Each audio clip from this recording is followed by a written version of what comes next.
Wow. Yeah. Well, Don, I've met Don on the Zoom for a couple of years now, and he, uh, what he shared with us, if I can paraphrase it, uh, the idea of self wasn't clear to him in a way. He felt like, well, I'm not going to put words in his mouth, but the idea of self, as we look at it in recovery, which is a small s self that lives like a big S self. And really, because they used the word self, we stuck with it, but really the feeling of it is selfing. Yeah. So and the thing is, a lot of people, uh, because of consciousness, you're conscious of a lot of things. Yes. And one of them is the voices or the sounds in one's head. Yeah. So it's not like we chose to do that. In a way, it's our nature. So being conscious, you're conscious of, yeah. And Yes. so unfortunately, there's been like an absorption or a contraction up into that mental state where there's the listening to the hearing of it is turned into a very, very devoted listening to it. Yeah. And again, and because we are the meaning giver of everything, when we get engaged in that, the meanings that are given to life go through that filter. Yeah. So we look at life from a self centered point of view, which is we see everything as how it pertains to us. Yeah. It's not something we chose in a way, it just grew based on these other conditions. Yeah. And part of the obsession with the idea of self is that you feel you chose to do the shit. Yeah. And why the hell are you doing this? And basically, you're not the doing of it. Yeah. It's the mental activity that's doing it. And this is the real relief. The way I first saw the relief in recovery was to see self as foreign. Yeah. And to see uh, the thoughts of self, let's call them that, were not mine. Yeah. So I saw it, I had a distinct difference feeling of thought and my thought. Yeah. And it was hugely different because a thought, there was still a whole lot of space. My thought, everything got shrunk, to surround that thought. Yeah. When it was a thought, I could see it in a bigger, let's say, landscape or a panoramic view. When it was mine, it was like claustrophobic, yeah. And basically, it was almost like blinders that a lot of meaning was given to that thought through the mind. And then I saw that that's not the only example. It's the my feeling, my thinking, my seeing, my problem, my boyfriend, my girlfriend, my job. All this my is an incredible contraction of an aperture where you're basically looking through a tunnel, really. Yeah. And and the solution to that is outside the tunnel. Yeah. In our vision. Yeah. When it's all shrunk in, uh, the solution isn't in that tunnel. It's outside the tunnel, and self can't seem to get out of self. Yeah. So it creates yet self that the aspect of that identification does not get that. It does not get that it can't get out of itself because it thinks it's different than what is described as self. Yeah? It thinks it's Paul or Sandra or Mike, but Paul, Sandra, Mike are AKA self. Yeah. And therefore self can't get that which is the tunnel can't get out of the tunnel. Yeah. It's just fundamental. And yet a lot of this activity is going on without any knowledge of it. And then when we do get knowledge of it, we get knowledge of it as it. Yeah. So the self gets knowledge about self as self, which is what we call self knowledge in recovery, which avails us nothing. Yeah. So this is just a beautiful message that which has defeated you and is, let's say, defeating you is not you. Yeah. And then, therefore, the possibility of being free from it becomes available, because the handcuffing of the solution to the problem is the act of being identified as it. Yes. Yeah. So truly, we are what we're looking for, but not as the you that's looking for everything. Yeah. But we are what we're looking for. And so, something that brought great illumination to this recovery was this idea of non-duality, which is rooted in the negation of any premise or idea of being a long-lasting, independent, separate thing. Yeah, this noun that we call self, and that basically all there is activity, and some of that activity is implying that there's a noun that's doing all the activity or is being done to by the activity. Yes, it's an interpretation. It's not like it can seem like an ink tattoo, but it's always just a henna tattoo. It can't really sink in. But if we're believing certain things, it seems as real can be. Yeah. So basically, we find ourselves, again, without knowing it, that we're in an experience here of everything is seemingly so or not so to us. So seemingly, it's appearing to be true or false to us. Yeah. And if we're in the act of being identified as self, a lot of falsehood appears to be true. And then our life becomes based on these misunderstandings, and then it just creates havoc and shit. And for some people, it creates an urge to get out of this this condition, like pronto. Yeah, I gotta let the cat in.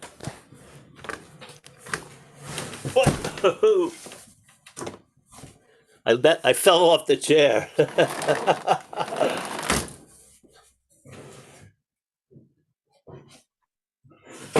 That's So okay.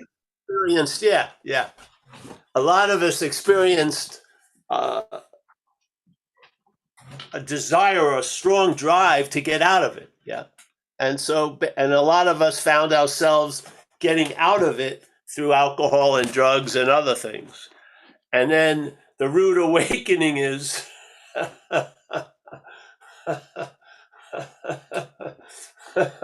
hopefully over. Hopefully it's clear now that self can't get out of self. And the real addiction is an addiction we don't have, but we're under the influence of, which is the mental addiction to this idea of being the doer, the thinker, the feeler, the taster, the toucher, the center of the universe. And all those qualities or attributes are pictured as something that a body has. Yeah. There you go. And then it just spins off. And obviously, why addictions don't work is because it's a misdiagnosis. It's sort of like you have an ointment for psoriasis and you believe you have psoriasis, but you have eczema. Yeah. So it doesn't matter how much psoriasis ointments are going to go, it's not going to produce the effects you hope for because you've misdiagnosed. You have eczema. Yeah. So very rarely do people come to the conclusion that what they believe to be them, what they're hearing about them as all day, they have a history of it, they have a future that they're going to be in, is not you. Yeah. Because usually what hears the message or claims to hear the message of not being you is the you. So the you can't get it. This is the beauty of the message. It's not meant for the you to get it. What you're getting is you're not the you. Yeah. That's the message. This is not another message that you want to get. The message is about the you that wants to get it. Yeah. And there isn't one. And what happens? Well, I don't know. It'll be beautiful for you to go through that. Yeah. And I could summarize it as a traveling lighter, which doesn't entail, though it may happen that everything gets great, but whatever life has in store for us as this event, we'll travel lighter through. And what more do you really want? Yeah. Seriously. What more do you want? You may think you want a lot more, but if you had this or were experiencing this or living in it, you would realize this is way more than enough. Yeah. Yeah. So the non-duality landed later than getting struck sober. And in this linear time, that was the appropriate sequence. Yeah. But when you get the second aspect of the sequence, the non-duality, you realize there wasn't anything before or after. But that's beside the point. So I hope that was a little helpful. Yeah. Yeah, it was. And so this is about an invitation. The invitation isn't to you or to anyone here. You're really the thing we're trying to miss. Yeah, that's the beauty of it. And I can't miss everywhere, but I can miss you. I know how the head is, and I know that it's like a juggler that's okay with two balls, but if you throw another ball in, it just like click, goes off. And then there at that moment, when there's that pause of being you, doing you, not being you, but doing you, there'll be something will be revealed that's unmistakable. It may seemingly be forgotten, but it never is. Yeah. Because when you stop, something continues. I would say you are that which continues when you stop. Yeah. And that's the message, really. And the message is to point out what manufactures and reinforces this idea of being the one, the doer, the thinker, the feeler, and to see the relief of when the mind gets broken. Yeah. So now, yes, there's thoughts, there's feelings, there's actions, but they're not my thoughts, my feelings, or my actions. Yeah. We're not saying nothing's happening. We're saying there's a lot happening. We just don't believe there's a you that it's happening to. Yeah, that's all. Because the you that it's happening to is an interpretation of life. It's not living. Living already happens, and then the interpretation comes later. Yeah. Unfortunately, when you're obsessed with the interpretation, that's your alpha and omega. You're not seemingly conscious of the verbing of life. You're now super conscious or super attentive to the narration of life. And it's all rooted in you. And you're not that. Yeah. So there's a great joy here. It may seem quiet. There may not be that many fireworks. Probably no parades will be set off yet, but you'll never get gypped. You'll be here all the time, sleeping, awake. You won't be believing some of this stuff the head runs through us, which is, I'm out of the moment. I'm disconnected. I'm so far from it's all baloney. It just makes up time and space all day.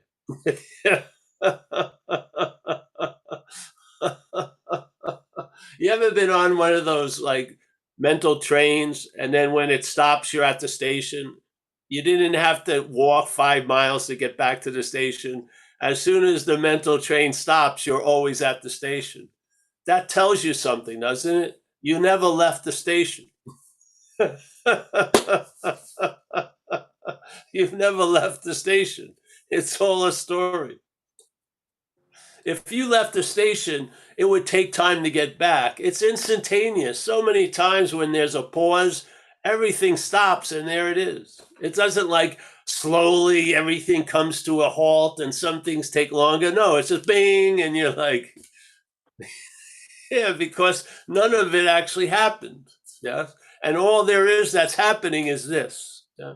Now, on the surface, there's a lot of shit seemingly happening, but really all there is happening is this. And you can't describe this. It's indescribable. You can't know it. you can't experience it because you are it, really. If you were something else, you could probably experience it, but in this case, you're not. Now, for some people, that's bad news because they want to experience the truth. But for other people, it's hallelujah because I am the truth. Yeah. Yeah. So there you go. Anyone else want to say anything?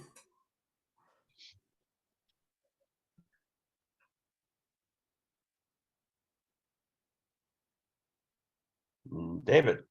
Hey, David. Hi, Mike. G'day, Paul. G'day, everybody. I had a fun, this isn't a question, Paul, but I had a funny week this week. My oldest daughter had another child 2 days ago. And early on in the week, I noticed a couple of days before that, I started getting all these thoughts running through my head, you know, is the baby going to be all right? Is she going to be all like they're the cleaned up versions of what the thoughts were, you know, some sort of dire ones, you know, in there. And it went on, I'm not sure how long for, maybe a day or day, but the whole time I knew that it was what wasn't happening, you know.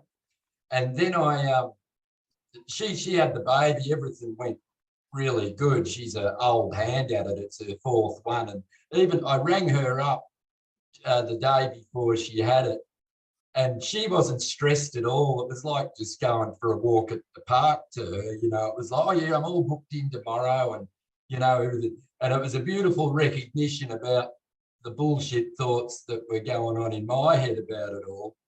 And then so I got through all that. Life just happened. I got through all that beautifully. And then last night, or someone said to me yesterday, oh, you're a grandfather again. And well done, you know, like they congratulated me. And I thought to myself, I did fuck all, you know, like I've done nothing. I said that to them and they didn't quite get it. And then I thought of, I haven't researched this because I don't sort of give a fuck, but I thought of the word grandfather. I'm not just a father now, I'm a grandfather. I'm also fucking special for the 4th time. Yet I didn't do a goddamn thing other than 33 years ago, my wife had her. I sort of did fuck all then, you know, but it was just a lovely feeling to know, to see what was going on in my head about what definitely just wasn't happening, you know, and I sort of sat with it, knew it all the time, so that it didn't agitate me really. Anyway, I just wanted to say. Yeah. Great. Thank you. Yeah. See, it's funny when you believe you're the seer, you don't see what's going on. When the seer comes into question, they're seeing what's going on. Yeah. But the lazy habit of taking everything to imply the seer is a blindness. Yes. Yeah. You're so assured of the story that it's never reviewed anymore. So you're just reviewing what you're seeing and this and that, but there's never so you're never seeing anything in a way while you're seeing everything. Because so when there's no seer, then you're seeing. And then there's revelation can happen, and there's a big space not opens up, it's there open. But if we go on a lot of hearsay all day,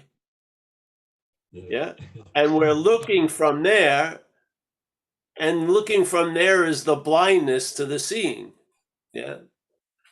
Because we're not the seer, obviously, we're the seeing. We're not the one who's aware, we're awareness. It's good to see at the moment, like a lot more than it's ever happened to me before. It's good to see that and actually really know, I like to use the word know, that what what always has fucked with me, like what you guys say, is it's never right now. It's always past, not so much even past anymore. It's more sort of gone to future stuff.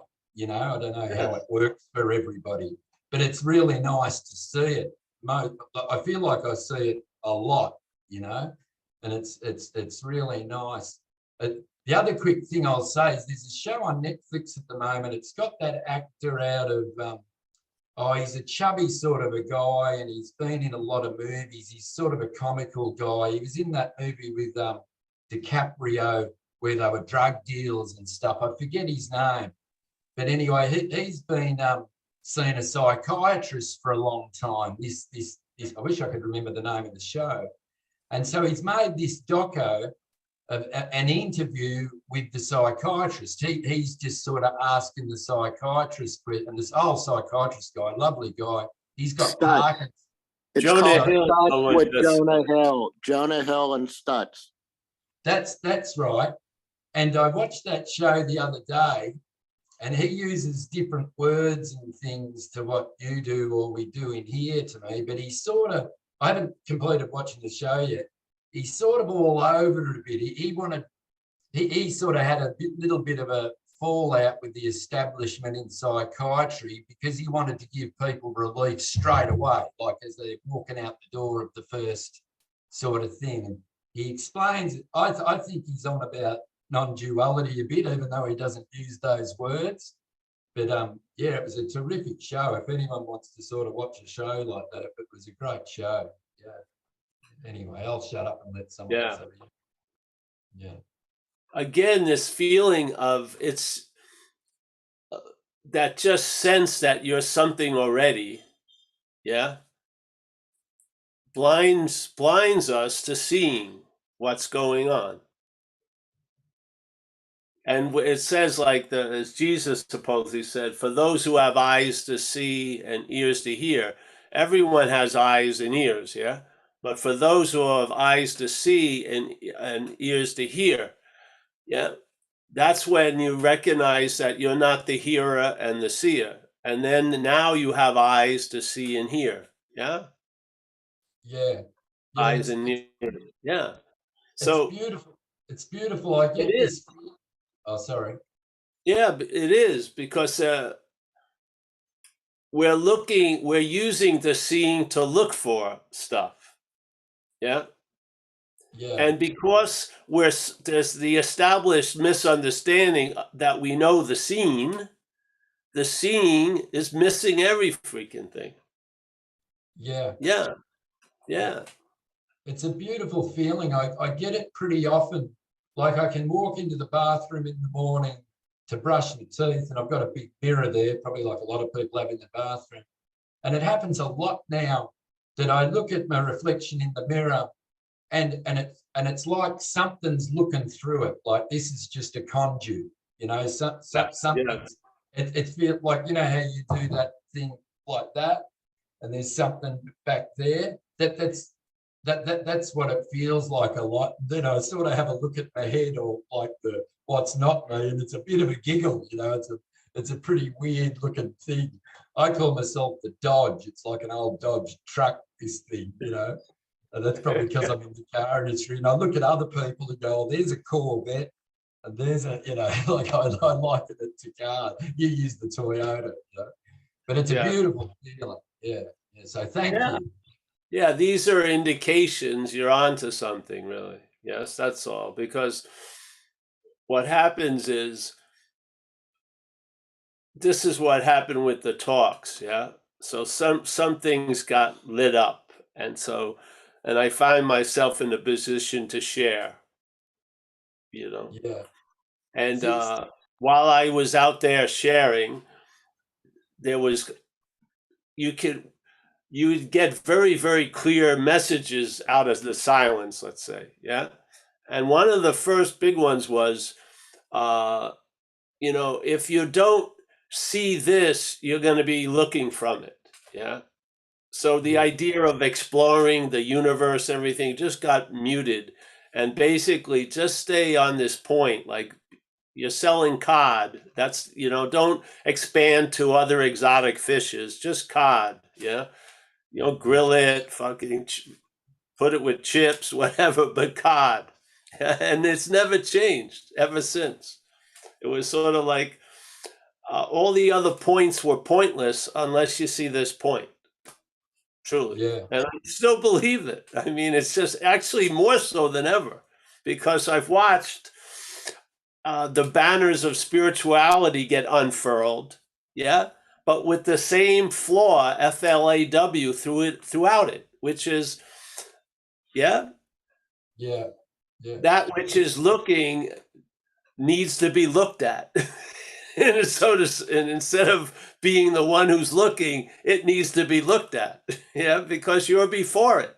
You're before this idea of Paul, and you can see it. Yeah. When you're not seeing that, you're looking from it, which is blindness. Yeah. Yeah. You see Yeah. it, and what you see is it living this idea that it's looking for and from it all day. You see that. Yeah. There's no need to change anything. It doesn't call you to arms because you're not of that. You see it. You just see it as an activity. Finally, instead of being the rock of the whole story, you see it as an activity. Yeah. Yeah. And Yeah. so self turns into selfing.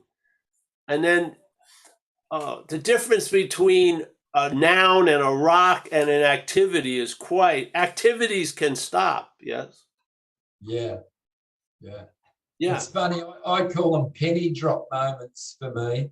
And a great big penny drop moment is because you put the same thing a lot of different ways, if I can say that. But a big penny drop moment for me was months ago when you said it, and it's that one that you say, whatever can be perceived is not that which is perceiving. That for some reason that just really went boom with me, and I love that saying. And then the other one was a couple of weeks ago when I can't remember the words you used, but you said maybe just give up, Dave. You know, you said that to me. I don't know if you remember a few weeks ago, because I'm always trying, you know, you're always trying to fight it, sort of bullshit sort of thing. And when you said that to me, it was like this sort of came over me more or less instantaneously and for the rest of that day, you know. So yeah, I see why you put the same thing a lot of different ways. It probably get like whatever can be perceived is not that which is perceiving might drop a penny for me, but not someone else. The Buddha one might be for someone else, but then they all become clear. Yeah, definitely. The whole point is, yeah. So thank you again, and to everybody, because to me here, coming here is just a beautiful reminder for me.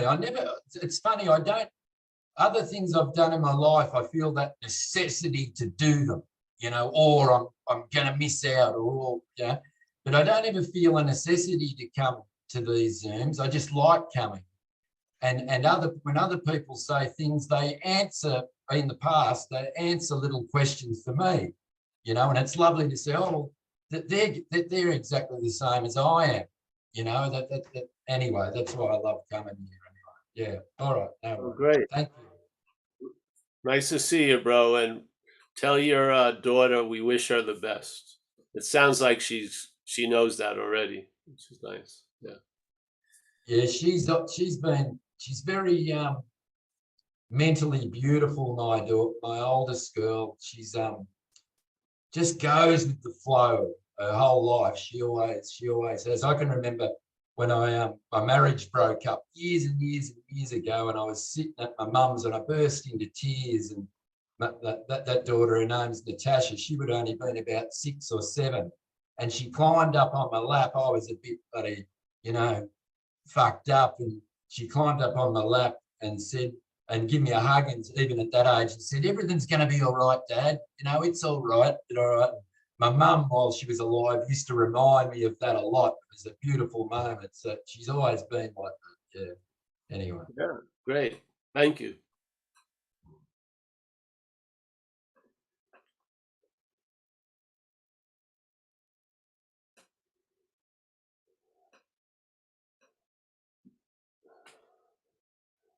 Do you see? It's hard. Do you see how the seeing is neutered by the idea of the seer? Yeah. The idea of the seer as a thing is completely opposite to the no-thingness of seeing, yeah? So seer calls seeing looking. And the seer uses the looking really to reinforce the seer, but it gives us a lot of stories. But at that point, the exact quality that you are is used to blind you to that fact. Yes? It's amazing. So in spirituality, one of the biggest dilemmas is looking, it's seeking. Yeah? It's using the Buddha to seek the Buddha.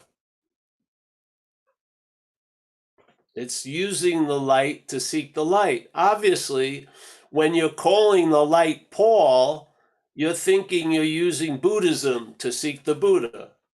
But you are the light. Therefore, the light is using light to seek light. Yeah. Obviously, there's got to be some kind of story to disguise the light and having it being used to seek light. Yeah.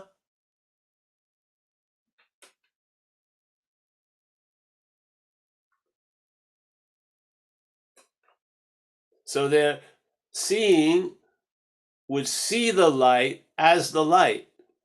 Seer sees the light as Paul and now is using the light to search for the light.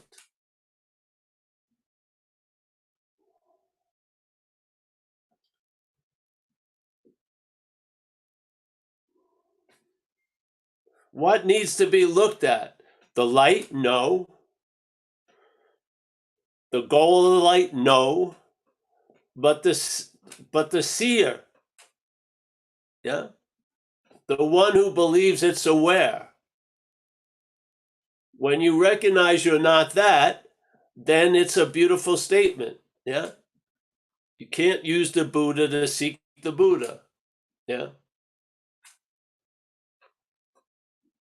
You can't use light to seek light. You can't use mind to seek mind. The real dilemma is we do not see ourselves as obviously light mind. Well, we can see ourselves. We're seeing as ourselves. But yeah, you can't. And to try to convince Paul that it's the light hasn't worked. If you've been in spiritual circles, when we're all standing there holding hands, we're the light. It doesn't really work in a way. You know what I mean? Because it's Paul, already a confirmed fact, talking about I'm the light. You could do it for hours. It doesn't do shit really, because it reinforces Paul. Yeah. So the chanting I'm the light reinforces that which doesn't think it's the light. So to see you're not Paul, or just to see there's selfing, Pauling, you don't have to go to not Paul. It's just the obviousness. It's not a goal that you'll arrive at. It'll be an observation. It's just like, yeah. What else are you? Well, from these cryptic statements, you're the Buddha, you're light, you're mind, big M mind. Yeah. And so the absurdity of mind, using mind to seek mind, becomes super obvious, just like that obviousness of the Huang Po statement, whatever can be perceived cannot be perceiving. Yeah, it's just, yeah. I mean, you don't have to go to 8 pages of commentary on that statement. In old Buddhism, they would have commentary on the original statement and in 12 different commentaries. There's not much to comment on. It's a fact, statement. Whatever can be perceived, right now, not like, oh, wait a minute, I'm totally dismissed from this. Let me think about when I perceive something in the past. No, right now, whatever can be perceived can't be perceiving. It's all present tense. Yeah. So obviously, there's something the mental state is presenting, and it did a move. It supposes something, and when it supposes it, this is where I truly believe the necessity of time, because the only way that which comes after could appear to be before would be through time. Yeah. So the great statement Ramana states, the way they translated it, I don't know what they were thinking, but it's beautiful. There's a presupposing.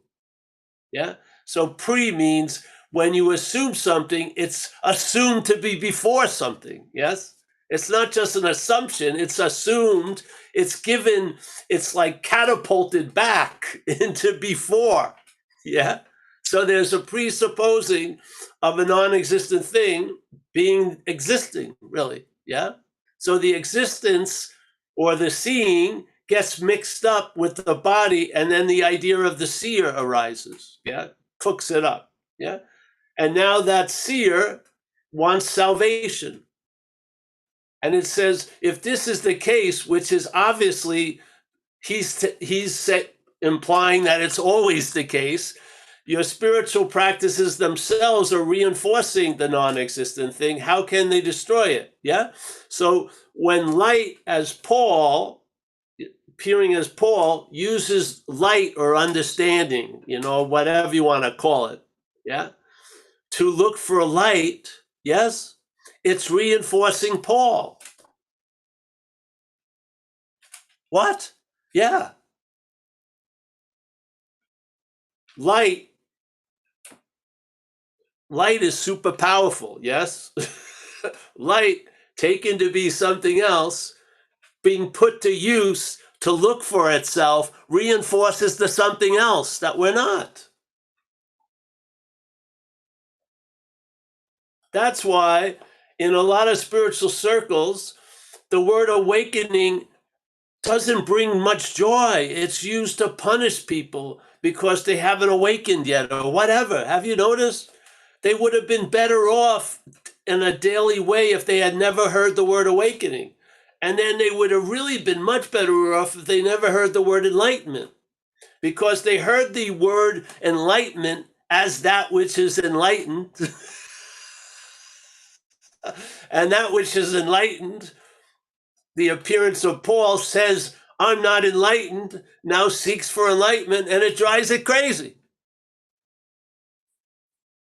Because in the act of not knowing or being what you are, you can only come to some conceptual ideas of what it could be, which are always quite erroneous and don't capture anything clearly. Yes? So it's not like it's sort of, all right, Paul, aka light, is going to use an extreme radical form of light to find the extraterrestrial, interstellar, cosmic supernova explosion of light. No, that doesn't work. Or the pure awareness. Where has there not been pure awareness? I can't, there's a certain kind of awareness, is pure awareness. What? Give me a fucking break. It's awareness. No, it's pure. It's purified. Awareness doesn't have to go through a sifter. It's not quinoa. You don't rinse it and then all the shit comes out. It's, yeah, pure. What?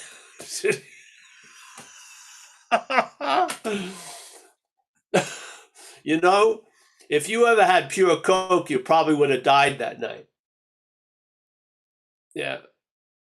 Seriously. If you shot up pure Coke, you'd probably overdose. Really.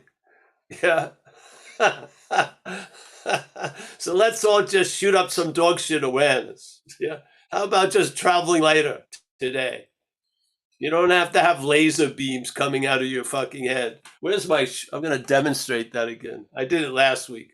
My little crown chakra and the third eye merged. Just it was like a little nuclear explosion. We caught it on Zoom. It was there. I could see the void. So simple, yes. That's why the loss of interest is the migratory demonstration. You lose interest in Paul, yeah, and then there's more sense of light. Therefore, the drive to use light, to seek light, becomes fucking absurd. You don't, it's not like you white knuckle it. I can't use light to seek light. It just becomes freaking absurd. Yeah. When you hear it, you realize, yeah, guilty as charged. Yes. And therefore, that's when all the cases are annulled. I think Jesus presented it on the cross when he said, "For that, give them, for they do not know what they do."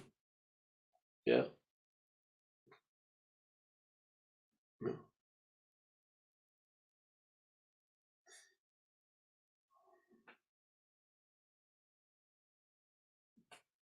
Paul may never be forgiven, but there's a forgiveness of Paul. Yeah. You'll see as if it, whatever. I don't know how you'll see it, but if you hear this message, if you're the hearing of the message, it's going to lead you to revelations right here and now. And hopefully it's going to just, as an artist, as an expression, it'll be expressed in a beautiful way for you. Yeah. Yeah. I would never want to describe what it's like because that would cheat you in finding out. Yeah. Yeah.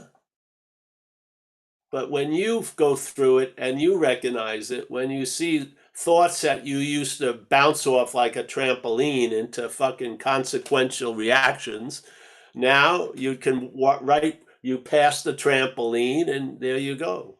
Yeah. Yes. That's richer than 800 pages in a book. The demonstration that was seen by eyes, yeah, and heard with ears. Yeah. Yeah. This is just a message. Yeah. I think some people get, well, that's for another topic. But you know what? Like supposedly in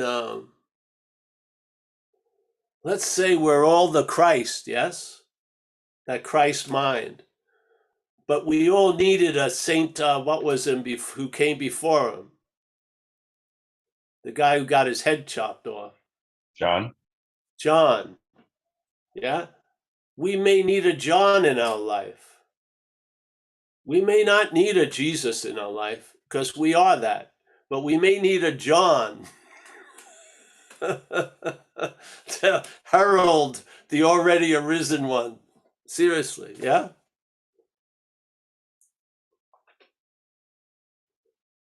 John was just, he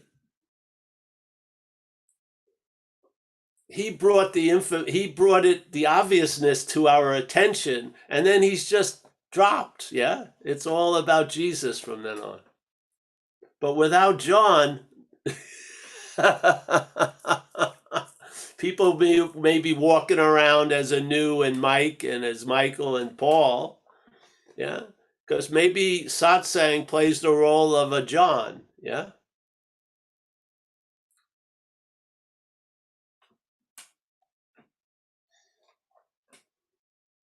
And then you realize the role you are. Yeah.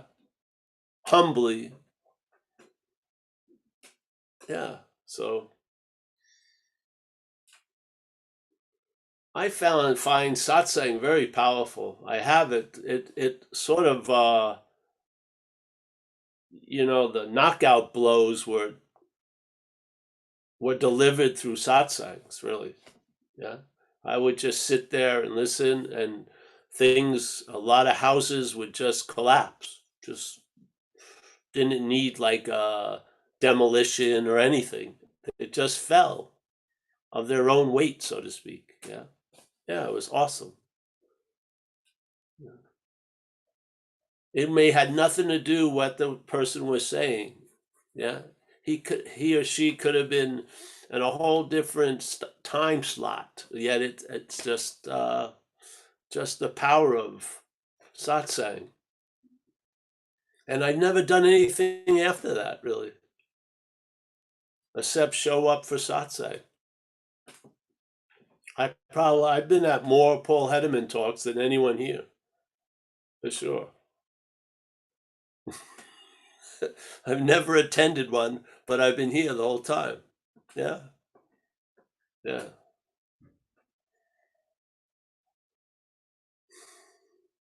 Maybe you want to become a superhuman person. Far out, yeah? And maybe you'll call those things that will get you into a superhuman person spiritual things, far out, like being able to heat your body when it's super cold. But we have central heating. What is levitation really going to do? It's not going to get you to the store any faster. What? Yeah. Really?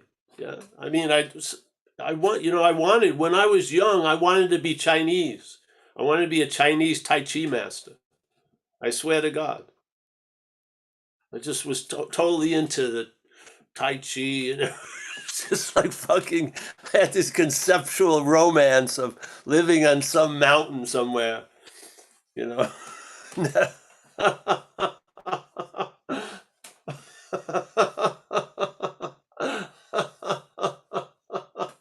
I was just trying to get out of Paul as Paul almost all the time.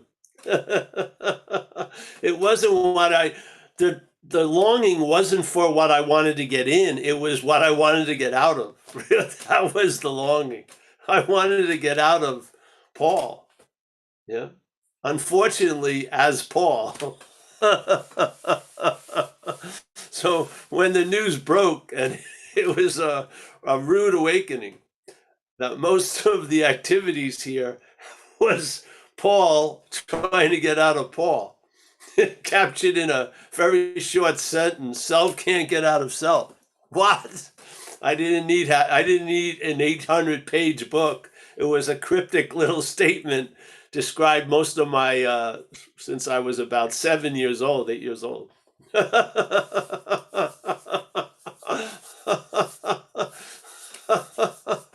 Did self do anything about that? No, it didn't. Yeah. But something was revealed before self, if you want to call it before, around, over, under, in it, yeah, that I'm not that. Hallelujah. I don't know what I am. I don't. And I don't really have any interest in it. Yeah, but I know what I'm not.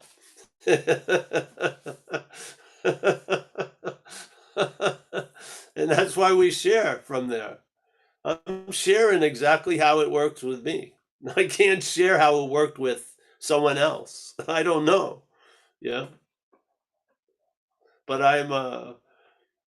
the thing that associated the clearest with me was negation. It just did. It just became obvious. This isn't about adding on or affirming anything. It's about negating something that isn't true. And that's not that hard, really, because it isn't true. When you try to negate something that's true, that's called denial. A mental denial. But this is negating something that's not true. That's the only appropriate response to something that's not true. Is a negation of it, yeah? So there you go. So anyone else, Mike? Matthew had his hand up, but it's down now. So, I can smell some food cooking in the next room. Where's Amelia? Where is she? in the next room. She's cooking up something. All right. Well, anyone else? What time is it now? Well, what about, I had an idea. What if you sell those beanies on Zen Bitch Slap? And we can all wear them at that song. Like that parlor game where somebody has a card and you have to guess what the card is here. That's right. But I would hate if one of the things died, the person would probably take themselves to blame. Yes. I am not the light. Give me You that can't light. hate that. Yes, you can, obviously. Basic 101. If there's a belief you can achieve something, there's a belief you can lose it. Yes? Mhm. Yeah. It's just that simple. If somebody There's else has it, you have to steal it. once you go into that currency and you're trying to keep one side of the coin always up, the other side is what they call, I guess, in psychology, the shadow. That's always going to be fucking with the side that you want always up. Yeah. There's no arriving at oneness through two-ness. No way. You see through two-ness. That's it.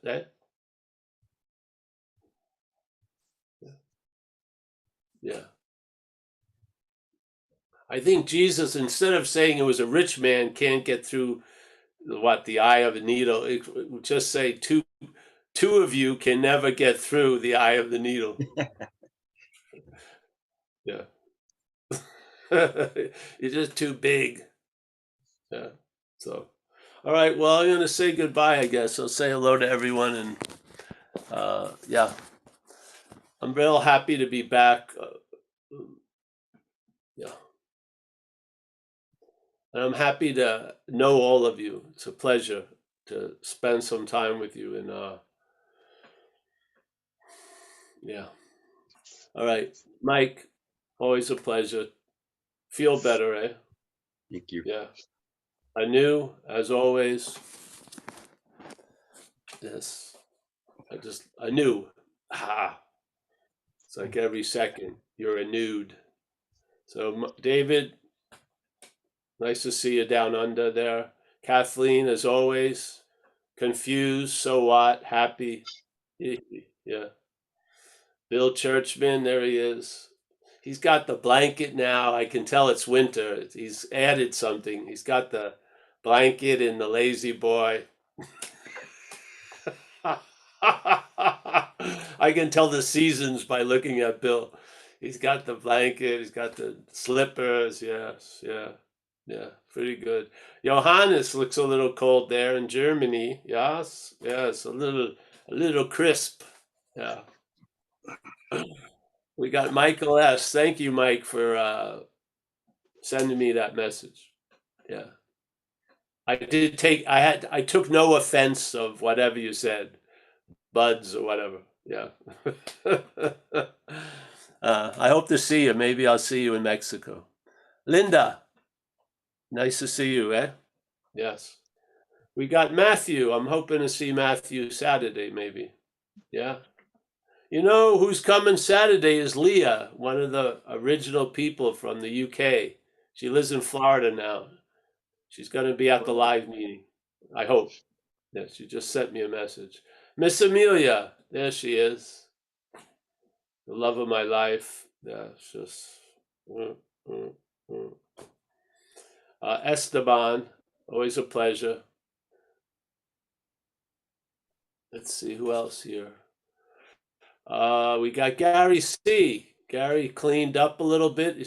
He's in a well lit room. Yeah. Looking good. We got Sherry. There she is in San Diego, somewhere in that area. Yeah. Alan O. Always a pleasure. Taj, there he is. Yes. Tommy from Ireland. Clifford from Chiang Mai. We got Tyler. He's up in Mendocino area. He's saving the children. Very nice. We got William. I think he's up in the Northwest. We got Mia. She's down in San Diego. Yeah. We got Jack G. He's down in Cape Cod. We got a Jack P. I don't know where he may be. We got Deborah. There she is. Nice to see you. Kerry, you all right? You know, the lava isn't coming around. Oh, you should be here, man. The lava is a trip. It's the whole sky's glowing. Yeah, it's really cool, but everyone's good. Good to see Yeah. everyone. Yeah. Good. All right, Lucas. Nice to see you, my friend. Yes. We've got Deborah from Alberta. Yeah, always a pleasure to see her. David Brown, Susan Kay, Miranda, Laurie, Emerson from Long Beach. He looks like he's he's under the water there. We got Brahmi. There she is. Nice to see you, Brahmi. Yeah.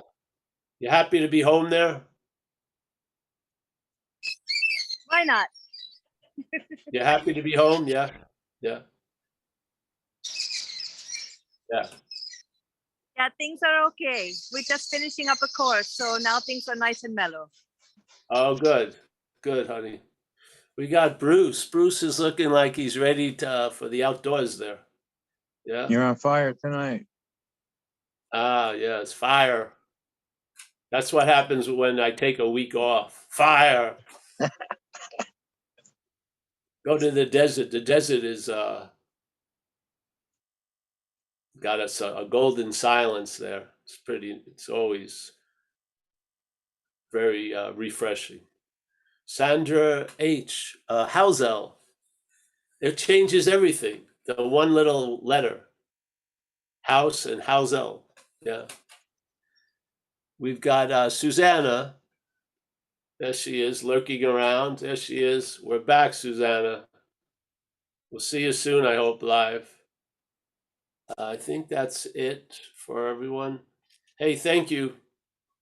Tonight, lovely night. And I'll see you guys soon, I hope. We'll be there tomorrow for the recovery and then Saturday live and Zoom. It's all on zenbitchlap.com under events. That's all the Zooms, no passwords.